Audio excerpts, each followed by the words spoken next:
you very much indeed. So let's move now our conversations to the real estate. And as we know that as we speak now, the industry itself is booming in terms of the inventory itself, and talks a little bit about that area because you have been in this industry in the real estate also for quite some times now.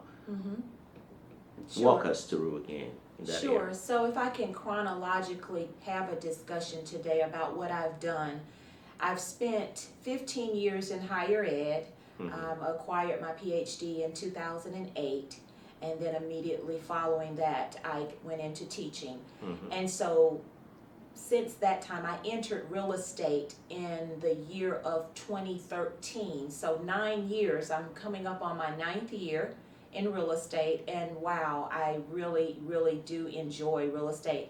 It has not been that different from the HR and the teaching because at the end of the day, every position that I've held professionally, it's the whole goal in mind was to serve and to help others be a better version of themselves. And now in real estate, I get to transfer those skills of helping others, and now I get to really see someone finally get to a place where they can buy their own home. And that is such a rewarding feeling. I mean, I cannot even describe it because I remember my first home, and I also remember the realtor I had. And I said when I got into real estate, I actually wanted to be a better realtor than the one I was afforded in looking for my first home. So I make it a goal of mine I work a lot with first-time buyers. That's just because I have an educational spirit within me as an educator. I love working with first-time buyers. But I also like working with repeat clients who bought their home, sold one, I listed it for them, and then now they're downsizing because their kids or young adults have left the coop, and now they want something smaller. So real estate has just allowed me to blend all of my experience and roll them all into one in terms of helping people.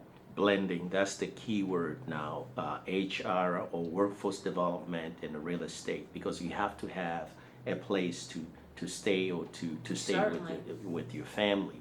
So this is the area that I think most of our listeners, they will love to know that what exactly are the requirements for the first buyer. Now you just find a prospect, a dream job, and now the second thing, which is really big in America, it's own a home. Sure. The American dream. Sure. Walk us through here. What are the requirements for the first buyer who they want to own a home here in America? Sure. Well, the first step, and I tell all clients or potential clients that meet with me, the first thing we need to find out is what is your credit score. You really need to have a handle on your financial power, your purchasing power, because the first thing we need to do is if you're not purchasing a home with cash, someone is going to have to finance that purchase for you. And a loan officer is our first step to find out just where we need to start looking and what price range. And certainly that is the first step, is to find out where your purchasing power lies. And I do have several lenders I work with, and that is where I lead my first conversation and first intake visit or meeting with a client, a buyer client, is to get them to know what their purchasing power is. Purchasing power is equal to your credit score. Correct. And your income. Correct. So your first buyer, most of the times they have a job between what years? They need to have a job for how long before they qualify to becoming they qualify for the financing? Well, Talks about a little bit about that. Well, again, because I am not a financial, or I'm not a loan officer, my conversation will be a little generic in general right now. I try to stay in my lane, and my lane is to find the home after you've been approved. Okay. But based on what I know to date about that process in general terms, is that typically a loan officer is looking to see that you have steady employment, a minimum of 2 years of employment, 2 to 3 years of employment. If you're self-employed, they definitely want to see a sound 2 years and then most persons submit their IRS tax returns to provide documentation for that employment and for that income.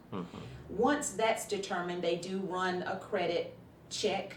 And from what I've been told, I've got some lenders, and this varies just based on what they find on your credit report.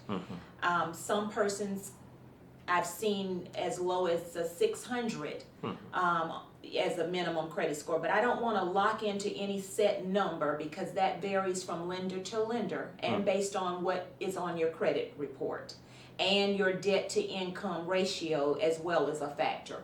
So it's a little hard to nail down a number, but I would say it would be safe to have around a 620, 640 to be in the ball game for purchasing a home.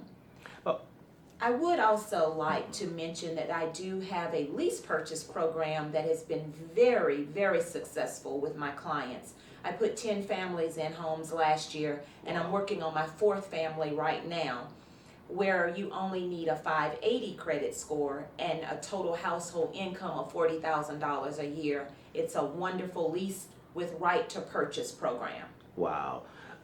Let me fast forward these conversations or bring it back a couple, I think it's just like 2 years ago. Can you share with our listeners and our viewers the past, if you allow me to ask you these questions, what are the successful stories that you can share with our viewers? How many people have you placed them in their first home? Or, Sure. talks a little bit about this is in a community of immigrants who they've migrated from Africa to Sure. here in Columbia, South Carolina. Sure, and I believe you and I were involved exclusively in that project. Absolutely. It was a wonderful, it was so fulfilling to see persons come outside of the U.S. and land, an opportunity towards home ownership. There were 2 families that I helped in that project that you and you served as our translator actually in that venture. I remember that, yes. Yes, and those 2 families, and I'm actually working with a 3rd family right now who was actually referred to me by one of those persons that I placed in their home, and it is going well. We are actually under contract, and they've met with, of course they had a lender already to pre-approve them, and they are submitting final documents and everything now headed to underwriting, and so it's moving along very well. So you're telling us, our viewers and our listeners now that it's if you come here to America and have a steady income or steady job for the 2 years, so it's true that they can own a home, and if they have a good credit score. Yes, the American dream is real with obtaining home ownership, and I actually pride myself on calling myself the house doctor because I find wellness solutions towards home ownership wellness. I find cures, if you will. So what is your last word now in this segment? Because we have the 3rd segment is coming up about the travel business. What is your last word with respect to the home ownership for the first buyer? Talks a little bit about that. Yes, home ownership right now for a buyer, I will not sugarcoat it. I pride myself on being transparent.